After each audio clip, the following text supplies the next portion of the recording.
You're live. We are delighted to convene this roundtable on concrete movement towards unitive justice and global security as part of World Unity Week, and especially on the day dedicated to biodiversity. We recognize how central the role of right relationships to nature is in a viable path towards unitive justice and global security. As Susan Eyrich said in the first panel this morning, without right relationships, we are orphaned. And to protect them, we have to hold each other accountable. That is precisely the massive educational effort that this Synergy Circle hopes to launch. The Synergy Circle aims to explore what unitive justice and global security may look like amidst our existential climate, environmental, and political crises, and why it requires an energetic and empowered collective movement toward a federalist international structure. In an unavoidably interdependent world, justice, which unites the human family and allows dissension to be constructively processed, is the only way out of our current quagmire. It is, as Audrey Kitagawa said in a previous meeting of this circle, it is no less than love in action. Yet the forces of separation and divisiveness are strong and require a massive collective effort to synergize and scale up unifying processes. It is a matter of consciousness change through a vast educational campaign to clarify the principles of unitive justice and human security, so that we can learn to move through conflict with loving kindness and concern for the security of all, and towards whole system transformation. This Synergy Circle envisions broad-scale alliances for consciousness change and for ambassadors who can advocate for strong institutions of global governance. And so if anyone in the audience feels moved to participate in this work, please leave your contact information and the core team will contact you in time. Today, we have gathered here a diverse and powerful panel of experts in many of the areas that inform the question of unitive justice and human security in a deeply divisive and fragile global environment. Initially, each panelist will have 3 minutes to contribute a specific angle on our topic, after which we hope to launch into a discussion. Questions from the audience can be put in the chat and we will attempt to address them in the discussion part. We will start with Chief Phil Lane Jr. Chief Lane is the chairperson of the Four Worlds International University, member of the Council of Elders of the American Indian Science and Engineering Society, and global trustee of the United Religions Initiative. Chief Lane, as a hereditary Indigenous chief who has dedicated his life's work to fostering the advancement of Native people and their opportunity to contribute to the transformation of global society, what can you tell us about the Indigenous wisdom perspective on how unitive justice can be achieved at this difficult time in the world? Mitaki Epi, my very, very respected and honored members of our human family.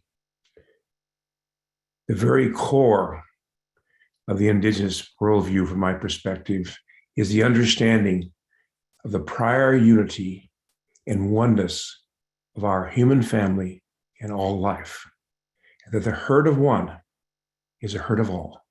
In the honor of uplifting of one is the honor and uplifting of all. This is basic. This basic understanding of oneness, then in building a new global civilization, which all our prophecies foretell for more than 500 years that this would happen, is built on justice. Because with oneness, there must be justice. And with justice and oneness, there must be the understanding, first of all, because there will be no peace as long as the oppression and abuse of women lasts upon this Mother Earth. Because the wing of the eagle, the wing of the condor, the wing of the quetzal has male and female. Until both wings of the eagle of humanity, of the quetzal of humanity, of the condor of humanity have wings with equal power, respect, and honor, the eagle, quetzal, and condor of humanity will never fly its highest. And it's this understanding of oneness results in this equality of women and men. Not only that, we know as Indigenous people that each of us, every human being, whether aware of it or not, are born in this world as sovereignty, ancient, imperishable, and everlasting. Born with a soul that transcends this physical world of time and space. A soul that has no ethnicity, has no gender, has no class, a soul that reflects the oneness of the Creator, the oneness of this life.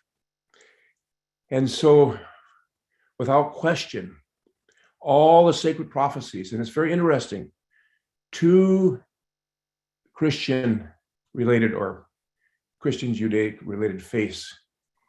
First, the LDS faith, clear back in the early 1800s, foretold in their prophecies the indigenous people would rise like a rose in the desert, would rise up. But very interesting, in 1916, Abdu'l-Baha wrote quite an in-depth prophecy when all the scholars said that the indigenous people were going to be no more. And of course, understanding when Columbus came here, there was over 100 million, around 100 million indigenous people, reduced to about 15 million during this, mainly from disease. But not only has that not happened, but these values, these guiding principles that are at the heart and core, not only just indigenous cultures, but cultures everywhere on the Mother Earth that need to be awakened, because we are one human family.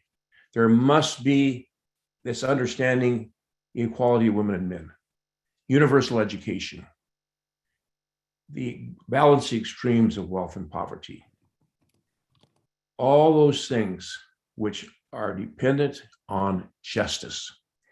And for security, we believe, last thing I want to say, that by 2030, whether nation states want to at this point or not, they will be forced to, in one way or the other, to come together and make a binding peace treaty that will end war. So I believe this 99 days of unity, of peace through unity, is at the core of this.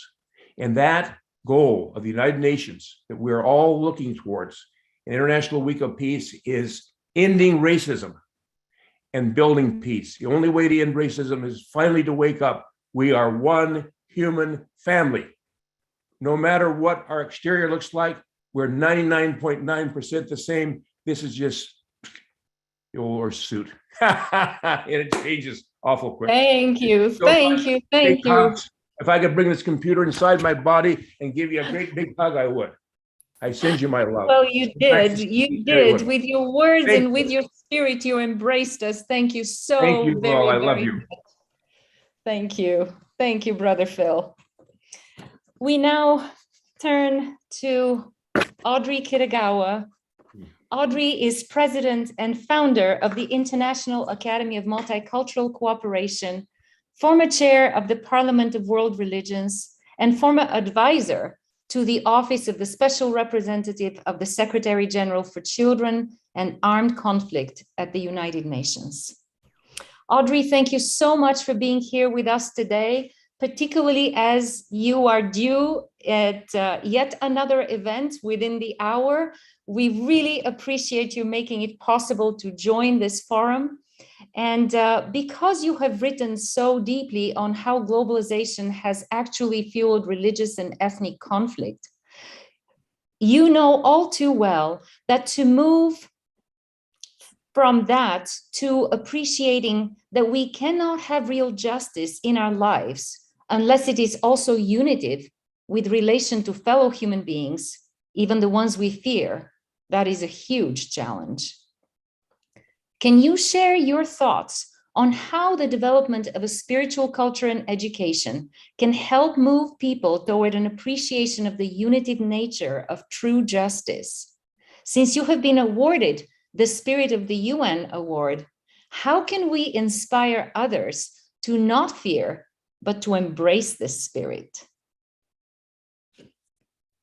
Thank you so much, and good afternoon, everyone from Rome, Italy. First, allow me to express my deepest appreciation to you, Elena, Ben Bowler, Kurt Johnson, and John Raymer for this opportunity to be with the World Unity Week family to have this discussion about the concrete movement toward unitive justice and global security. We are seeing more and more this focus on movements, a mobilization of civil society around the world to become the expressions itself of our values in action, what we care about, what is important to us in the multitude of ways which says, I do care and I am willing to put my life's energies and commitment towards making this world a better place. As these movements take flight on the wings of justice, we see the power of the united voices of civil society in the court of public opinion to create positive transformation.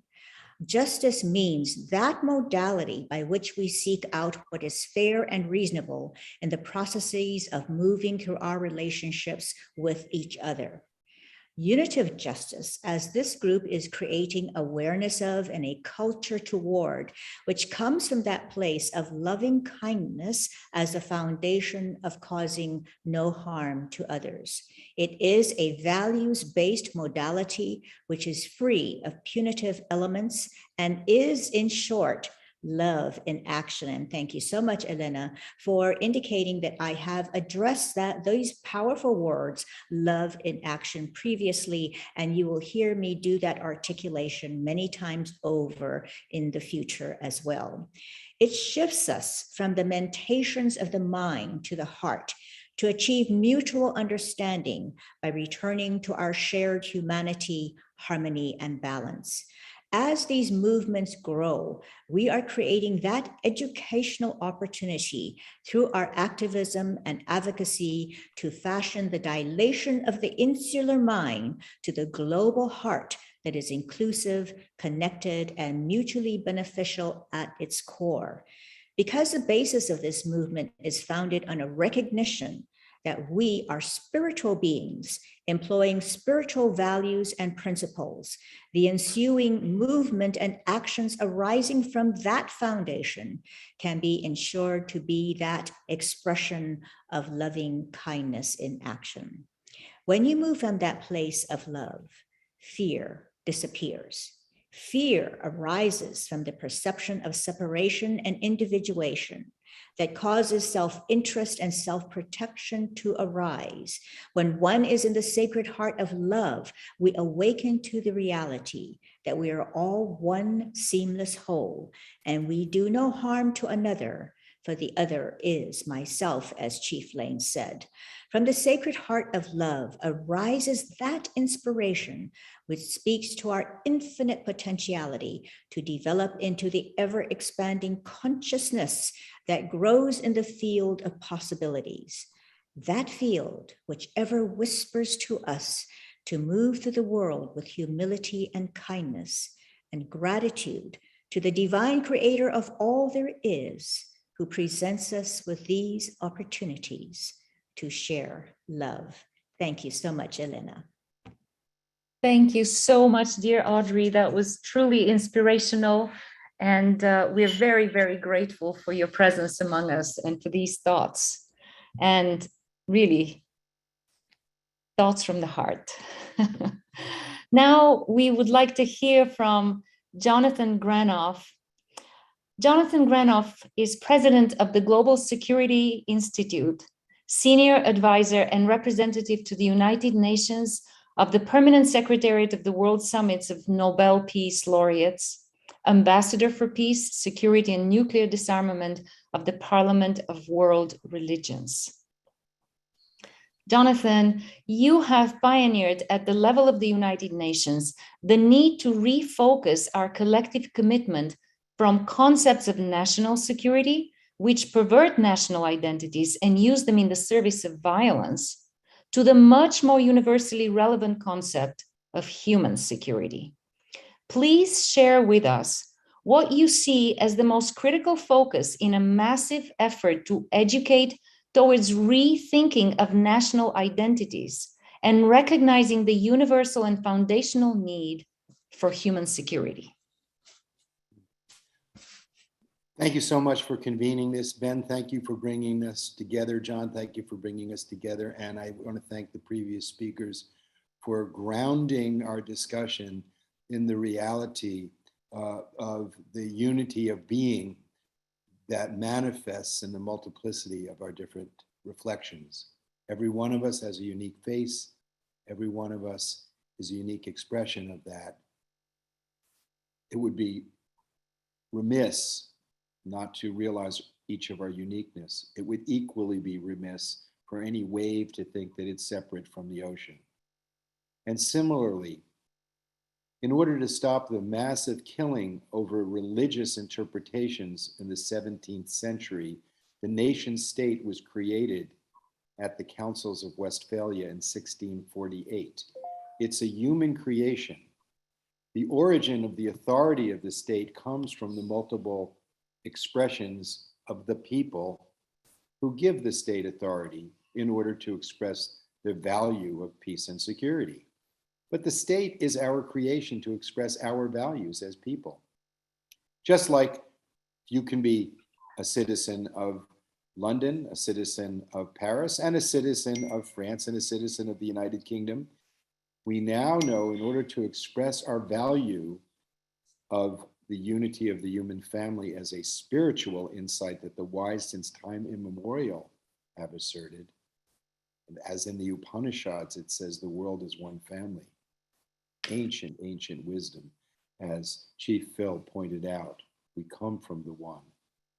But that insight has now become a practical necessity because there's a number of issues that cannot be addressed and thus express our value of survival and honoring the core unity of being without a different perspective. Military nationalism, spending upwards of $2 trillion a year in the pursuit of security by states through the threat and use of force, cannot and never will be able to protect the climate. Cannot and never will be able to protect our third lung, the phytoplankton that provides 50 to 70% of our oxygen and depends on the health of the oceans. Cannot and will not ever be able to protect us from pandemics, which don't recognize borders, and so many other very dynamic and very real threats to the very survival of humanity. So we are in a unique existential moment in which the admonition of the wise to see the human family as one and the practical necessity to do so converge. The greatest threat that we face are our own creation, nuclear weapons, and the distortion of the climate of the planet Earth.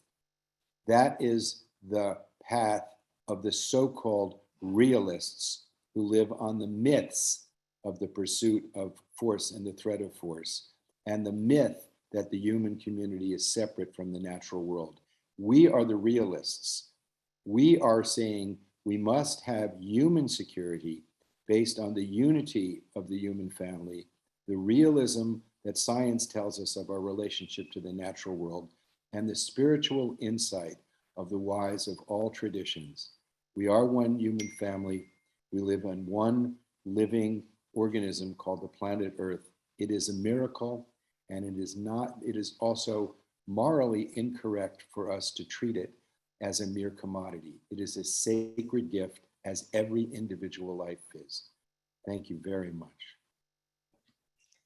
Thank you so much, Jonathan. Thank you. It is beautiful how this tapestry is becoming woven by each next speaker in such an interconnected way. We now turn to Jude Curven. Jude Curven is the co-founder of the Whole World View, cosmologist and author whose work integrates leading-edge science with research into consciousness and universal wisdom teachings. Her latest book is The Cosmic Hologram, Information at the Center of Creation. Jude, as a member of the Evolutionary Leaders Sustainable Development Goals Synergy Circle, you recently co-authored a powerful statement on a new unitive narrative emerging from groundbreaking scientific discoveries, which radically expand our perception of the world. Please share your thoughts on how a unitive narrative can help antagonistic and suffering human groups to see a viable alternative to sustained conflict. Thank you, Elena, and everyone. Well, from the earliest times, human beings have shared narratives to try and understand the nature of the world and our place in it. We've sought to integrate our inner and outer experiences of life, and vitally to imbue them with meaning and purpose. Earlier narratives, though, have increasingly been peripheralized and superseded by a paradigm based on a secular science of solely materialistic reality and a worldview of apparent separation. This paradigm co-evolved with economic and political power systems, creating and justifying unprecedented levels of conflict and inequity. In considering evolution to be driven by random occurrences and mutations, secular science also views immaterial mind and consciousness without explanation as somehow and solely arising from material brains. While such a perceptions enabled us to achieve significant technological innovations, its cosmology describes a universe devoid of life-affirming meaning and bereft of purpose. And despite their benefits, its technologies still suffer in their outward applications from the same deficit, a disassociation from our innate humanity and kinship with all life and cultures on Earth. This has progressively driven a schism in our collective psyche and motivated duality-based and unsustainable behaviors that have now come to existentially threaten our collective future as a species, as well as our planetary home, Mother Earth, Gaia. Now, however, the presumptions of the secular science of separation are being found to be fundamentally flawed, and instead, scientific breakthroughs and vitally the growing evidence at all scales of existence and across many fields of research is revealing an understanding of the unified nature of reality, showing an inherent meaning and evolutionary purpose embodied by our entire universe, Gaia, and ourselves, and the realization that we're inseparable from each other and the entirety of reality. And this has enabled a unitive narrative to emerge. To paraphrase Albert Einstein, we cannot solve a problem from the same mindset that created it. A worldview and mindset of separation drives a world of suffering, where inequalities, conflicts, and injustices are apparently rational behaviors. The evidence-based understanding, though, of this emergent whole world view and a unitive narrative instead can underpin an evolution of our collective consciousness and mindset as we remember who we really are and our unity embodied in our diversity, that then naturally invites and encourages us to come together, empowering inclusive, and love-based choices and love in action, Audrey, unitive justice and authentic peace. Thank you.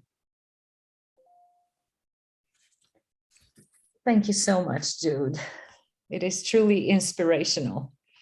And the vision is growing and expanding with each next soul coming forth and sharing their gift. We now turn to Scott Allen Carlin. Scott is a geographer at Long Island University, professor, evolutionary leader, former second vice president of Global NGO Executive Committee, former co-chair of the Steering Committee for the International Day of Education for Global Citizenship, coordinator at the Wyandotte Community Advisory Board. So, Scott, I turn to you now because your dedicated global efforts have been recently focused on promoting understanding of the United Nations Development Program report, New Threats to Human Security in the Anthropocene, as well as on the UN 2030 agenda of leaving no one behind. So, Scott, can you tell us your thoughts on how we can reframe the unitive narrative that was so beautifully shared in such practical terms that can help local communities expand their sense of human community?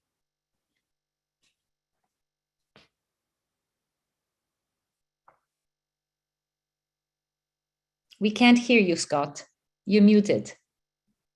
Oh, So, you can. There we go. Okay, I didn't have control over my mute button.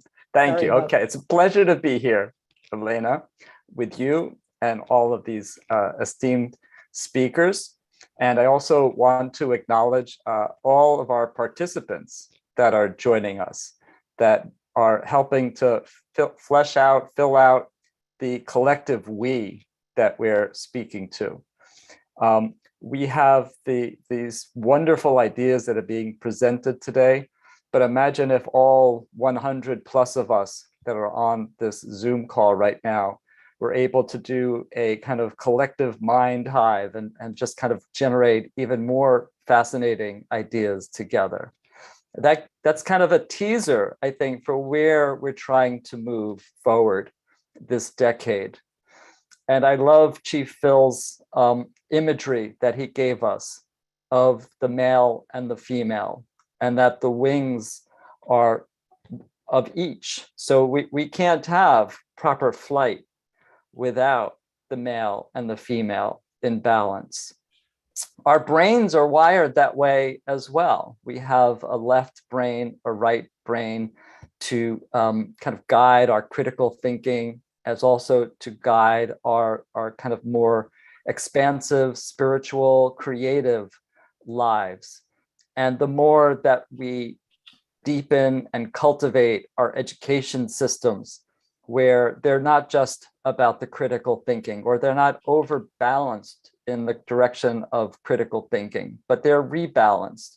So in a sense, there's pathways forward for each of us to be working in our own personal education, through the public education systems of the children in our lives, to work immediately on this rebalancing of our brains.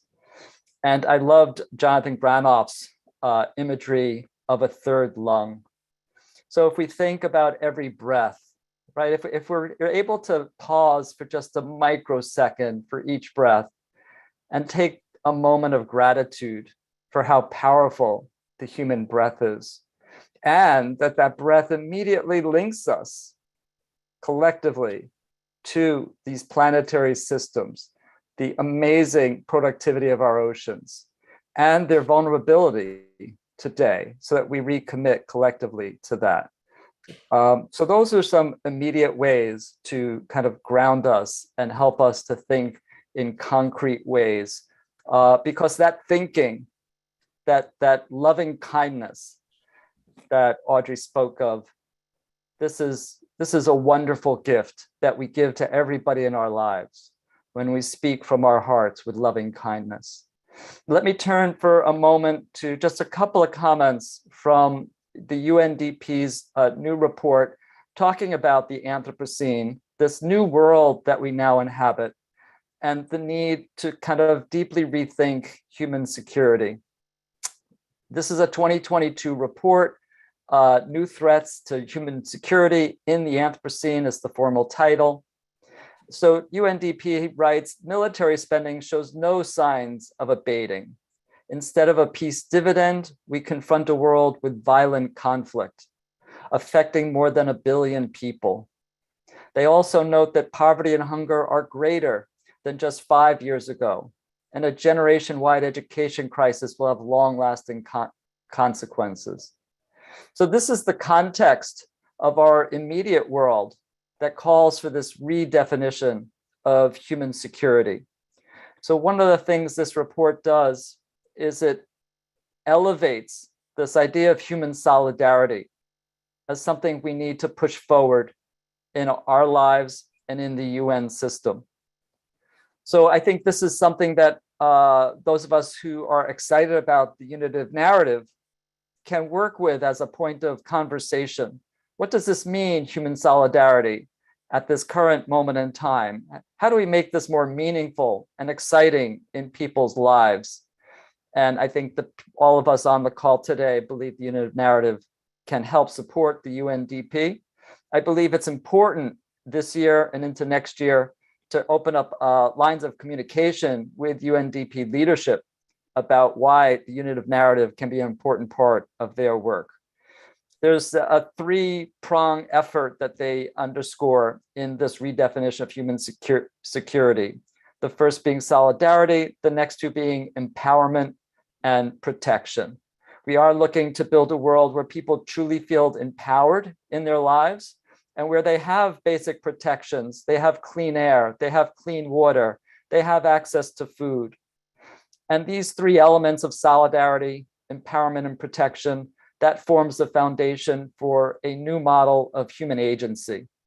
So I'll stop there, and thank you for this opportunity. Thank you very much, Scott. Thank you. You are pointing us in another very constructive direction here, which hopefully very soon in our discussion we'll be able to see how it all weaves together. At this time, we turn to Maya Graf. Maya, thank you so much for being with us. Maya is an international lawyer based in The Hague, convener of the Climate Governance Commission, and co-chair of the Coordinating Committee for the International Anti-Corruption Court, the IACC. She's a co-winner of a major international prize in 2018 on global governance innovation. It is the New Shape Prize. And co-author of the 2020 book, Global Governance and the Emergence of Global Institutions for the 21st Century. So Maya, your work on convening the Climate Commission, as well as your multifaceted efforts as a lawyer focused on strengthening institutions of global governance, put you in a unique position to comment on the importance and urgency of implementing international courts with full jurisdiction reach that can begin to create the legal foundation for global unitive justice. So please share with us where you see the most important focal point at this time. Yes, thank you very much, Elena. It's lovely to be with all of you at this important conversation. So yes, as Elena mentioned, my practice as an international lawyer for about 15 years now, working on binding international treaties at various international criminal tribunals in The Hague, has really made me very hopeful and aware of this incredible capacity of policymakers, of our leaders to really understand the power of cooperation and the enthusiasm and joy indeed that comes from putting in place new effective institution and new international law. So I very much agree with Elena's comment that we need to strengthen our international justice institutions, core institutions, supplement various important gaps for the regulation of global society to tackle our really tough problems that we're confronting at the moment. And I think, strengthening our core international justice institutions would be, of course, increasing the efficacy of our global governance, tackling really tough problems that we're facing, climate change, global heating, maybe the better terminology because of its really profound gravity, related ecological crises, and also disarmament. It was mentioned disarmament. We need to strengthen our peaceful settlement mechanisms if we are going to really benefit from peace dividends at the international level and around the world. So strengthening justice institutions would be very practical steps taken forward for establishing what Chief Phil Lane was saying about this justice foundation for a truly peaceful world, a sustainable peace, but also it would be a symbol of our shared humanity and that we are in fact an international community of human beings. So it would be a very powerful step forward. And you already see this happening, for example, with the International Criminal Court, the crime of ecocide and genocide, which the global public around the world has really understood that there are these key issues of global and international justice that they're passionate about. So in terms of my proposals, I only have a couple of minutes, but I've written a few short policy papers in addition to the longer book, proposing sort of a package, an international rule of law package of the next steps we could take to improve our international justice institutions. So for example, strengthening the International Court of Justice, which was created at the time of the adoption of the UN Charter, that most people don't know, only 40% of UN members have accepted the compulsory jurisdiction of this court, and it hasn't been modernized for 75 plus years since the adoption of the Charter. The International Criminal Court, as a key, much more modern institution, should be, of course, a universal institution. We're working to establish a new international anti-corruption court for grand corruption, for the highest levels of corruption of public officials around the world. We need to also enhance our international justice capacities for rule of law, for climate and environment, international environmental issues, which we know from countless experts, it's just appallingly weak. We have excellent norms in global ecological environmental governance, but the implementation and enforcement is just woefully inadequate. So that's just a few of the different aspects of this package that I've proposed.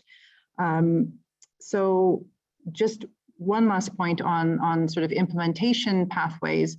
There's a lot of simply inertia. There are spoilers. There's resistance of certain actors who just are entrenched in the status quo. Maybe their interests, might be limited or shifted by the strength of international institutions. But there's also just inertia in the system and a lack of vital new ideas that can really confront our global problems. So we will need very likely a global citizen and youth movement to try to push forward these international legal reforms.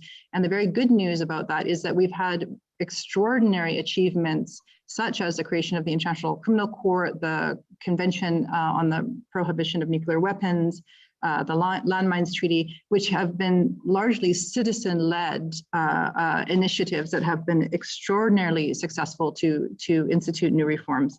So just to say that movements such as for Unitive Justice, these kind of public and citizen dialogues are vitally important if we're going to take the next steps at this international level for the international legal architecture.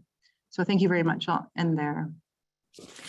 Thank you very, very much. It is truly appreciated how concretely you focus our eyes and the eyes of the envisioned movements forward on very concrete steps towards international jurisdiction that actually reaches and is able to protect unitive justice. So this was very helpful. We now turn to David Lorimer, Director of the Scientific and Medical Network, also editor of the Paradigm Explorer, fellow of the International Futures Forum, and founder of the Galileo Commission. Also, David is an interdisciplinary polymath. David, your deep and diverse interdisciplinary work in consciousness evolution, from both a scientific and a humanities perspective, has been dedicated to expanding the scope of science beyond a materialist worldview. You have convened important forums that work from a spiritual perspective and apply the scientific method to urgent issues. Can you speak on critical aspects of biosecurity as it pertains to mobilizing a global movement towards unitive justice? Thank you very much, and thank you for the invitation. I'd like to think that I'm speaking in continuity with my great-grandfather here, James Lorimer, who in 1883 published 2-volume The Institutes of the Law of Nations, calling for a permanent Congress of Nations. Rather prescient, I think. I'd like to start my remarks with Tao Te Ching 17. I read this every morning. And this one says this: great rulers are unnoticed by the people. The next best are loved and praised. The next best are feared. The next best are scorned. And here's the key phrase: when trustworthiness declines, trust is not returned. And this morning, I've also been reading John Perkins's new book called Touching the Jaguar, which talks about dream change. And this is what we need, dream change. And we need a new story, as Jude has also emphasized, to tell ourselves. So I'm going to be very succinct, if I can be, and offer you a few propositions in which biosecurity is contextualized. First one, life is inherently uncertain, open, and creative. We can reimagine the future. I think everybody will agree with that. Outer reality is a reflection and manifestation of our ideas and desires, the eagle and the condor. Global security has to be mutual, shared, indivisible, interdependent, and multipolar. If you want peace, prepare for peace. Global security can never be achieved through fear, militarism, violence, domination, hegemony, deception, manipulation, coercion, and preparing for war, with the aim of full spectrum dominance, including nuclear, biological, chemical, and space weapons. And all of this is underpinned by the mechanistic idea of the human as a machine moving towards transhumanism, rather than as a fundamentally spiritual being, which has been stressed by Audrey. Biosecurity is now at the forefront, but I regard it as the latest way of controlling individuals and populations by sustaining public fear through what Matthias Desmet, in his new book, The Psychology of Totalitarianism, calls objects of anxiety, moving from war on terror to the war against the virus, which justifies the biosecurity state. And in his new and very important book, The Real Anthony Fauci, Bobby Kennedy explains how authoritarian biosecurity plans were simulated at a series of scenario war games involving the CIA and pharmaceutical companies and government officials, precisely rolled out with COVID-19. And this event 201 was the last of these in October 2019, as centralized autocratic governance and censorship. This is not security, this is authoritarianism. And what we're finding is that rivalry and fear are driving human augmentation and the AI development of lethal autonomous weapons. So there's an arms race to keep ahead because of this framework of rivalry and fear. And the other point that nobody has made yet is that the shadow is not owned and is projected onto the other as an enemy image when we are also carrying the shadow. So I say, let rivalry be ethical, not military, in service of the common good.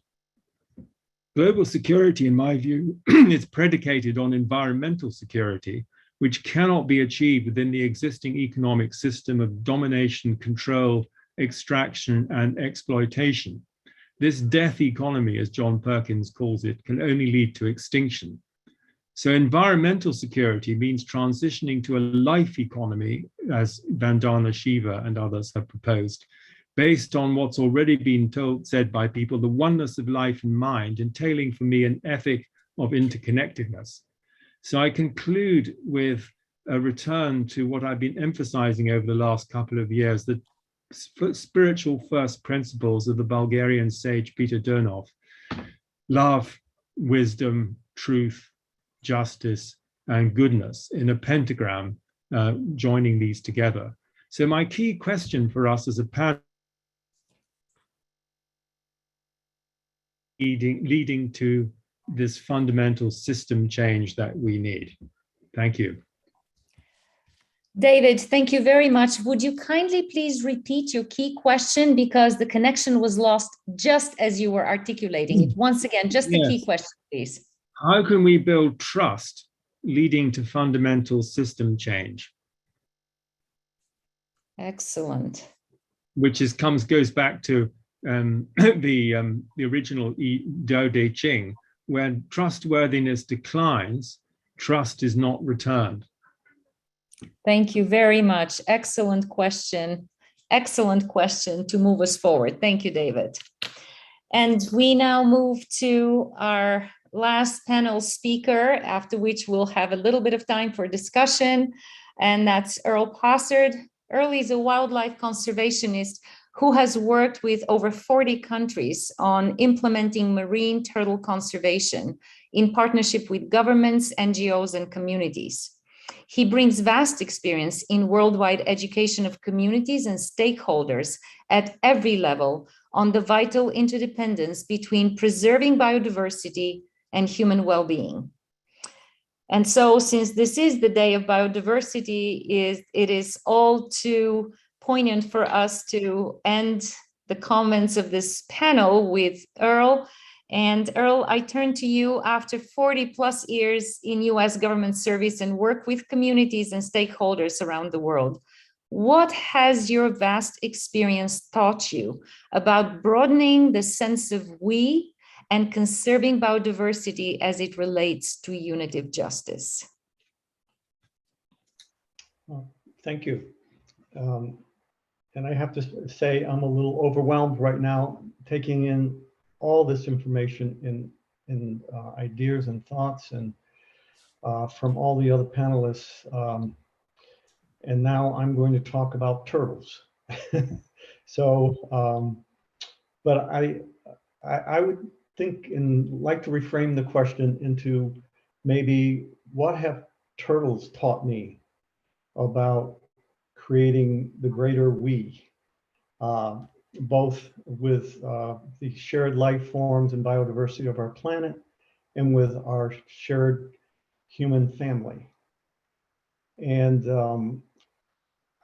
trying to boil it down into 3 minutes is challenging, but I will start with saying that in my experience, I have found that working with communities and other stakeholders impacting on our biodiversity and various species, working with the conceptual idea of and reality of what biodiversity does not really engage in a way that we need to affect change in behavior. And what really I have found works is working with concrete species where people can get grounded and start to feel that the reality of these particular creatures, they have some connection with it. And I have found one of the species that, or group of species that lends itself most to this way of educating and connecting our communities is our sea turtles, because they have a very complex life cycle. They have huge migrations, long migrations that connect many parts of the ocean in many countries. And in that way, they're often referred to as ambassadors of the ocean. And I can give a couple examples of this, but I think the bottom line for me is they in some way help people to see what often is just this other thing as a real living creature, not just an other, but something they can feel, they can connect with, and they can relate it to their particular lives.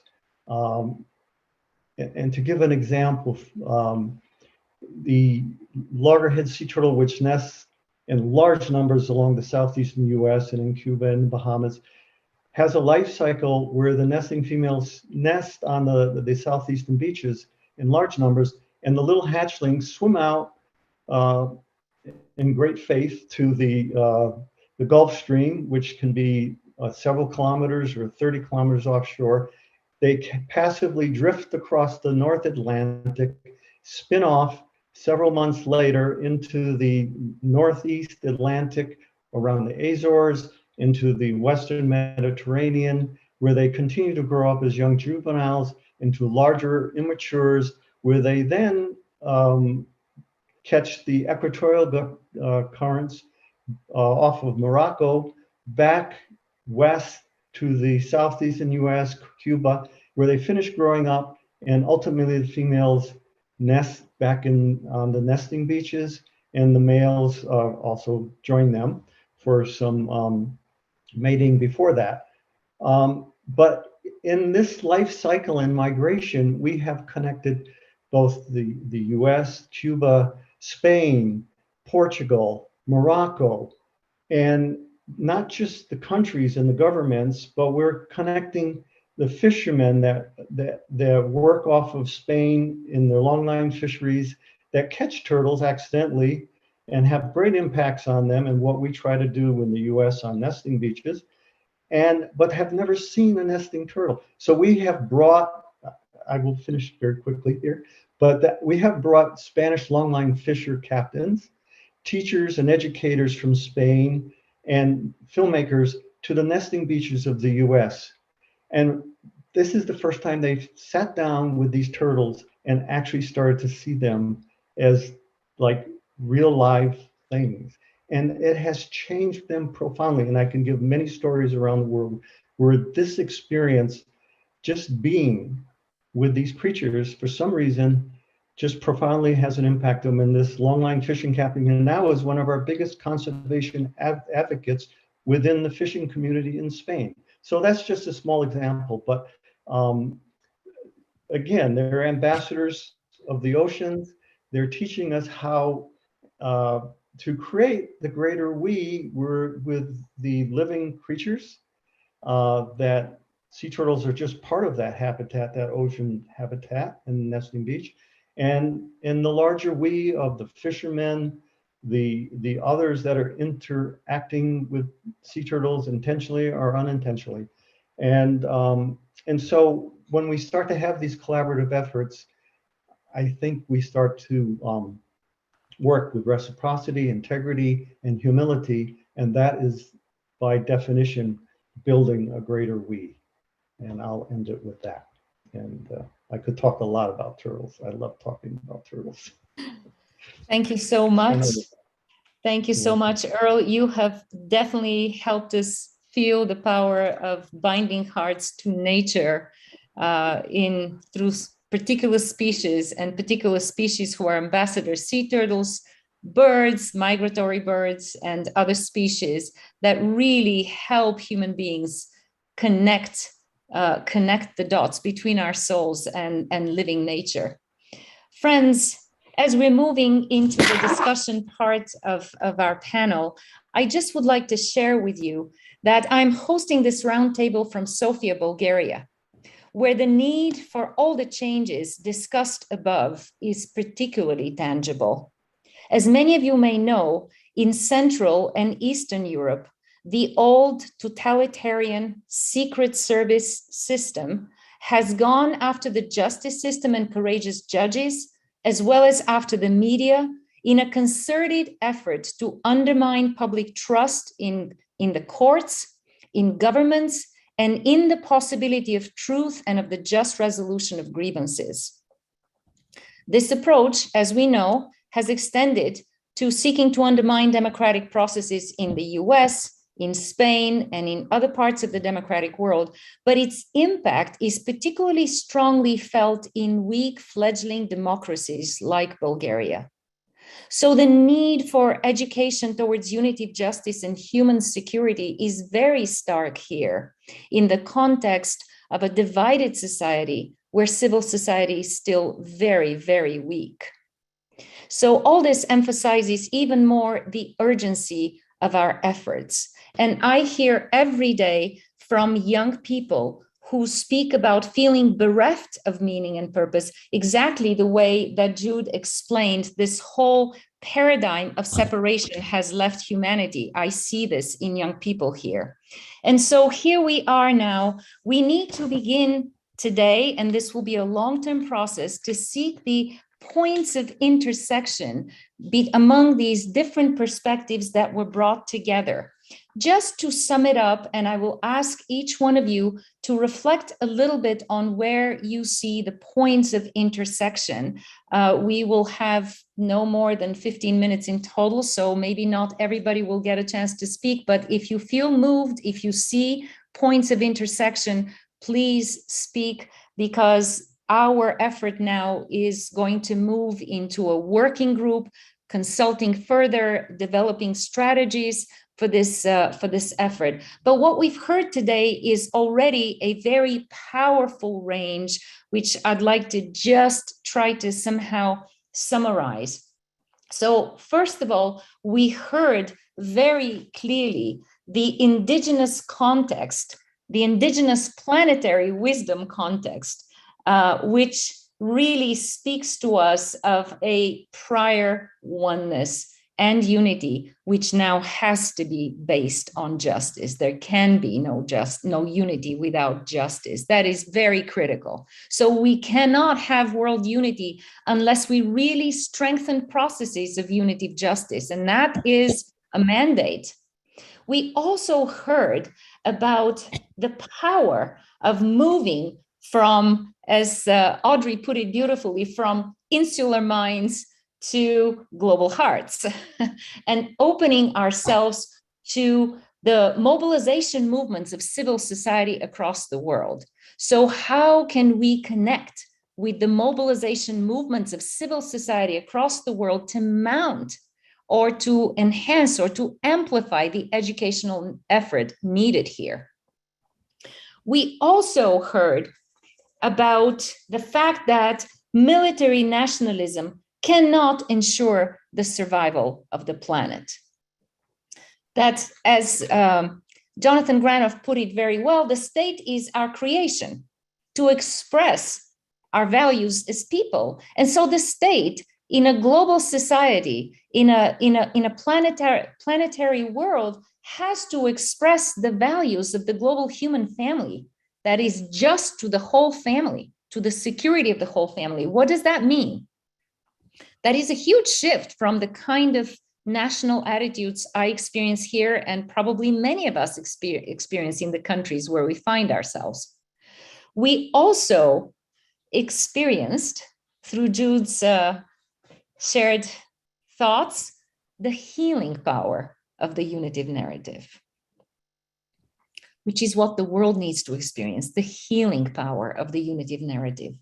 And Scott helped us very nicely to see lines of communication possible with UNDP that can help agencies appreciate how the unitive narrative can be practical and very important in their work and goals. We also heard about the importance of strengthening justice institutions so that they actually have the jurisdictional reach to protect justice and human security. And here, of course, the International Court for the Environment, International Anti-Corruption Court, these are major and urgent challenges before us, but they're not just challenges for the people who are trying to carry out these changes. They are educational challenges. Until global civil society gets behind them, this can't really happen because there's so much inertia, as we have been reminded. And so again, Maya's comments reminded us of the need for global citizen and youth movement to break the inertia. And David Lorimer reminded us that global security is predicated on environmental security, and that cannot be achieved through fear. And that biosecurity, of course, is one of the latest ways to control fear, but in fact, security is not the path of fear. It is the path of building trust. And of course, Earl helped us think a little bit further about how hearts get connected to these very vast and very complex goals. So David left us with a question, which maybe our panel would like to consider. How can we build trust leading to fundamental system change? Where do you see the points of intersection among all these perspectives?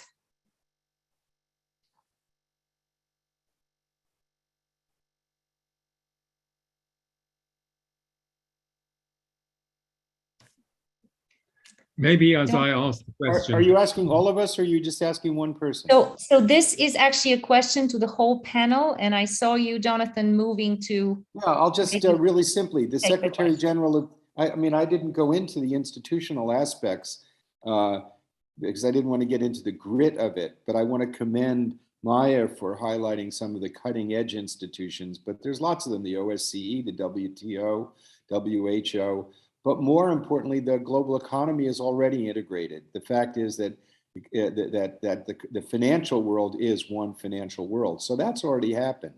What hasn't happened is a set of ideas that could be an organizing principle that is transformative. And let me give an example of that. 60 years ago, when we talked about the great inequities on the planet and the world talked about development, development was completely disconnected from the impact on the natural world. But today, even the greatest hypocrites will pay the price of hypocrisy by using the term sustainable development. And sustainable development is a concept that has become mainstream in a very rapid period of time. The Secretary General of the UN has committed to mainstreaming human security. And that means making it mainstreaming means making it cross-sectoral, to become the integrating principle of the SDGs. An integrating principle that one has seen develop in a very fast period of time would be gender equity. That has become within the world's intelligentsia a normative goal. And human security is a similarly transformative principle. So I'm a fellow and a trustee of the World Academy of Arts and Sciences, which is engaging in a very focused project of creating massive coalitions of NGOs, civil society, and governments working in support of this UN endeavor with institutions in the UN to mainstream human security. And it's our hope that by September, in the period in which there's a focus on peace, that this transformative concept will be front and center. So in terms of serious players focusing on this transformation, someone highlighted UNDP, the latest United Nations Program for Development.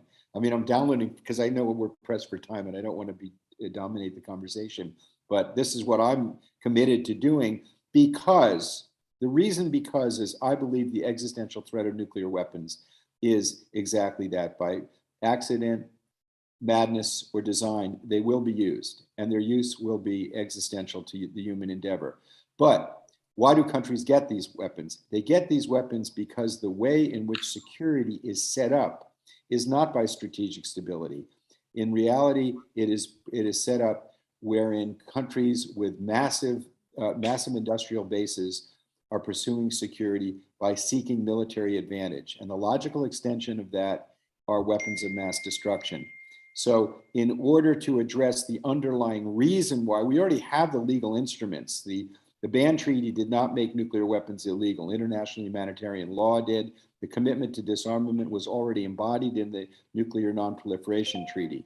The reason why another treaty is not going to get rid of nuclear weapons, the states with the weapons are not going to join the treaty, is they believe the only pursuit of security that brings realism to them is the pursuit of military advantage. So we have to put forward a realistic analysis and a morally coherent analysis And this community's job is to awaken the hearts, because that's what we hear from, that's our secret sauce, is we're speaking to the hearts of people to say, whatever religion you're in, whatever well you're using to get to the water table, remember the water table is one.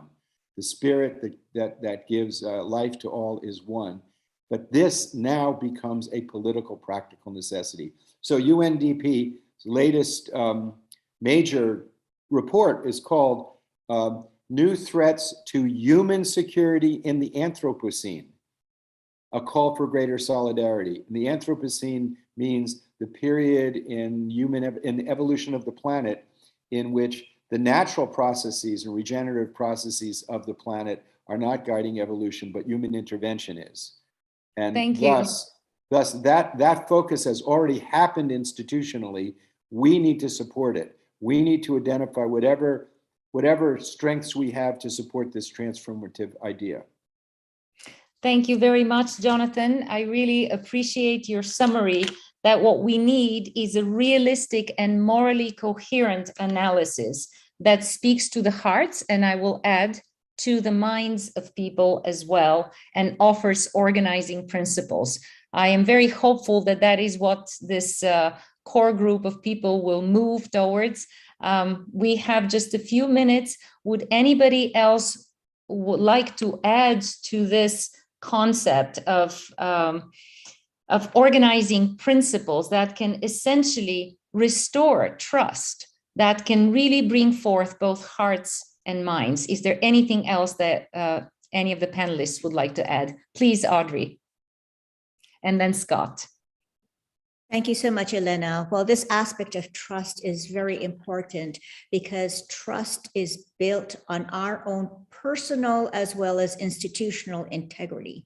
So what is integrity? It's the quality of being honest and having strong moral principles. And it is a state of being whole and undivided. It is the condition of being unified, unimpaired, and sound in construction. And it is an internal consistency or lack of corruption. So these are moral principles and ethical behaviors that are continuously being brought up in this whole issue of trust. It is a personal as well as institutional integrity, honesty. So this is very, very important because it speaks to our words and actions being in alignment with those values that we hold dear, that we don't lie, we don't steal, we don't disrespect ourselves and others, and that we not be out of integrity with ourselves and others. So at all times, it is a responsibility of the individual as we live our lives and as we interact with each other to have that integrity within our own hearts and within our own alignment and with that of others. Until we are able to bring ourselves to that place and we become expressions of integrity itself, we have to have lots of work to do to build trust. So ultimately, it is the individual's responsibility to develop that inner state of our moral principles and uprightness. So thank you.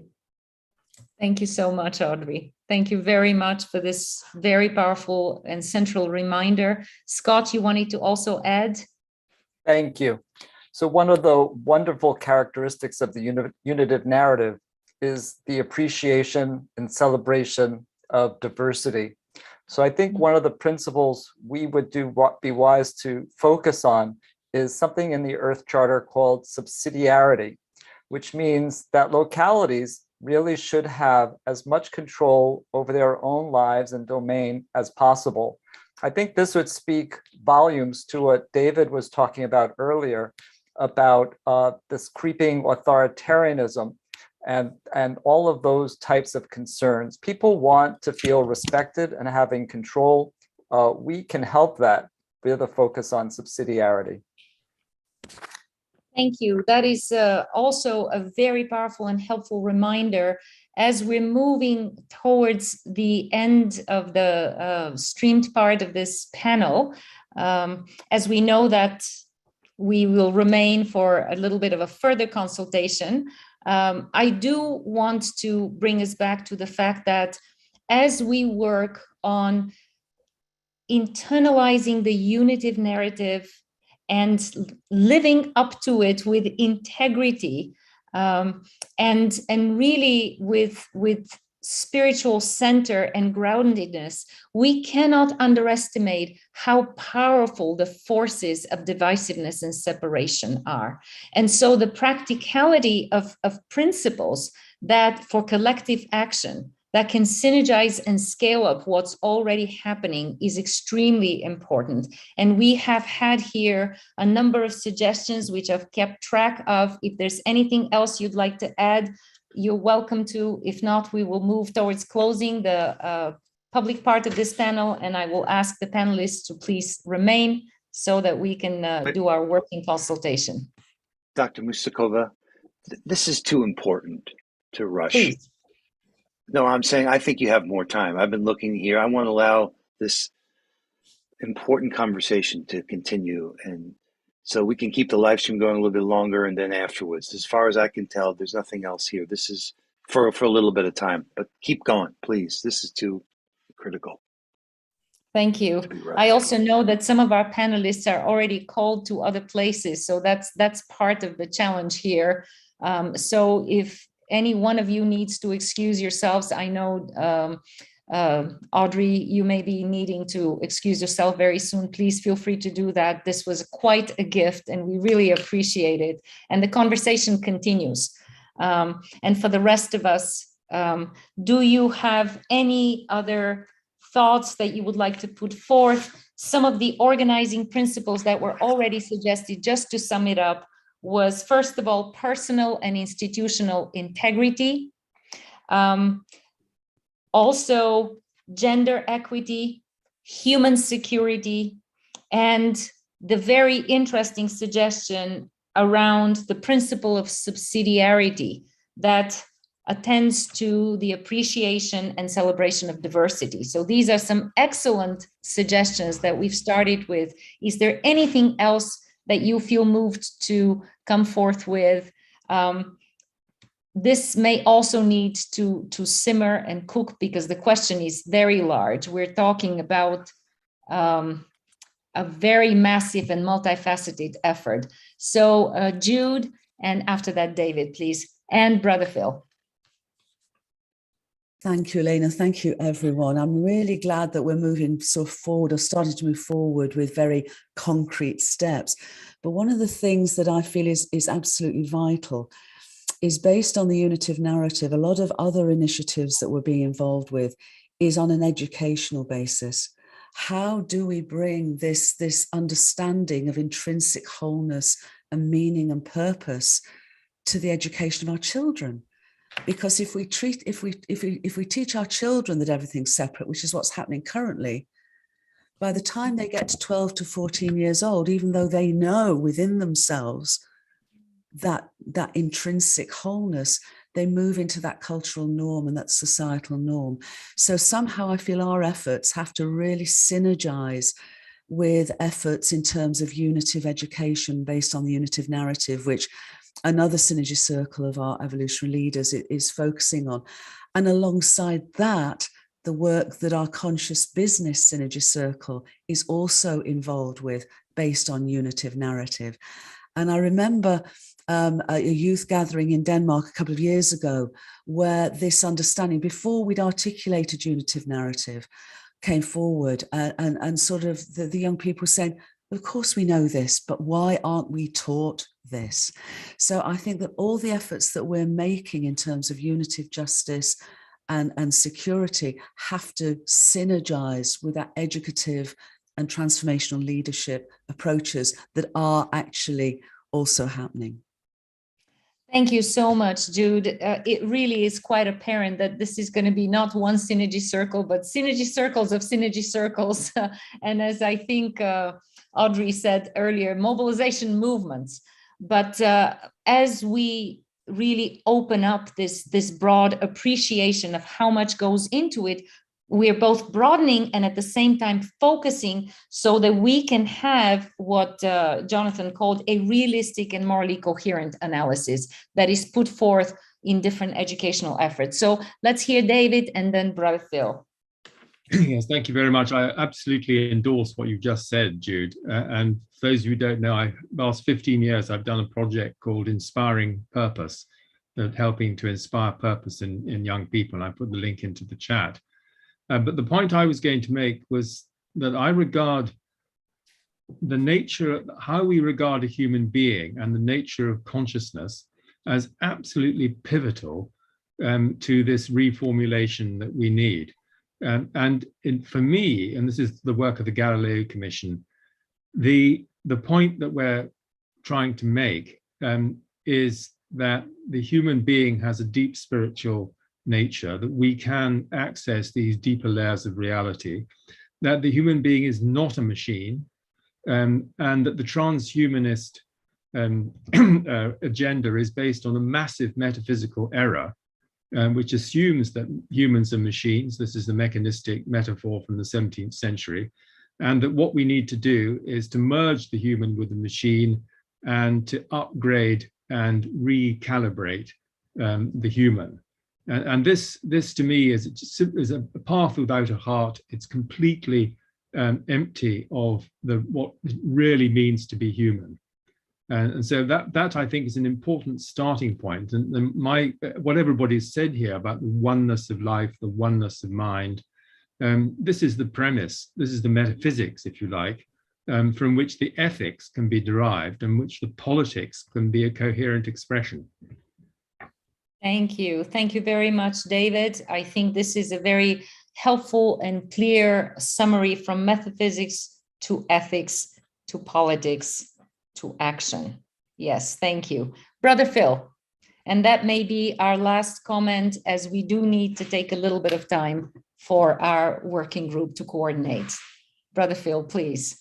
I just wanted to say that it's so important that those billions of our human relatives who have never had an opportunity for an education, who are uninformed masses, who have no way to articulate their desire for peace. We've got to find a way to bring this dialogue there. We have this great dialogue. 382 million people in the world, mother tongue is English. That's all. Just a little bit less than that Spanish. How many different relatives are not being able just to hear this message? This is what I think is a great challenge, is how can we really bring this message to simple, to the heart, so that people can begin to experience moments of peace and understand what that is.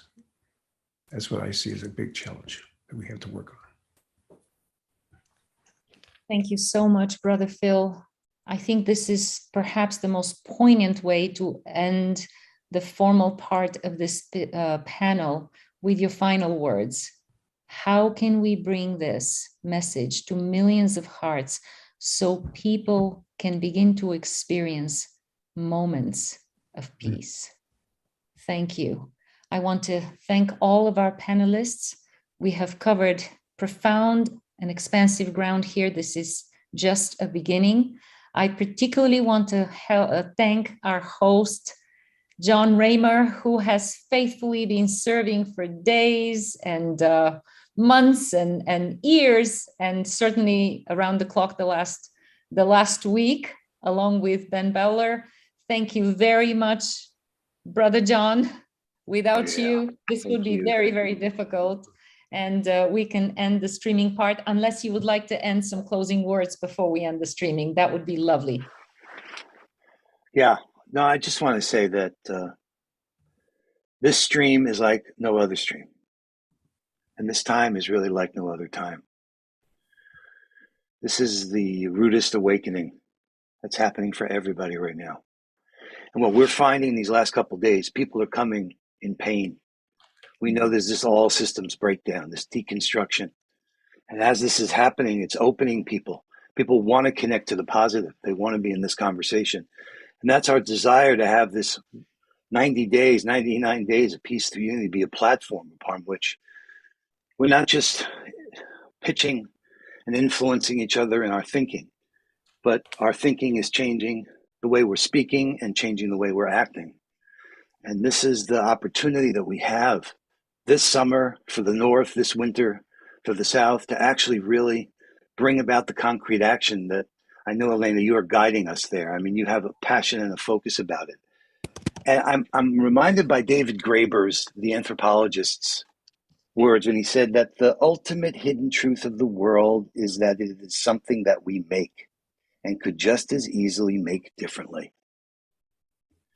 And I appreciate you, Jonathan, reminding us that it was 1648, that we made it up, that we're all rooted in our territories.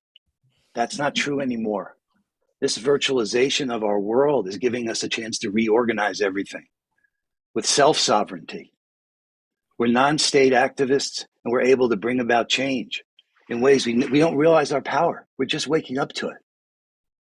So I am inspired, I am moved, I am devoted and dedicated to working during this time to demonstrate that we really can make the change we need to be, because the formal legitimacy doesn't have the capability, and the capability doesn't have the formal legitimacy. What a summary. That's it. It's out of balance. We got to get it back in balance. So I'm going to end the live stream now so we can talk about next steps here. But thank you so much. There's so much wisdom here. There's so much to learn from what each of you are saying. This is the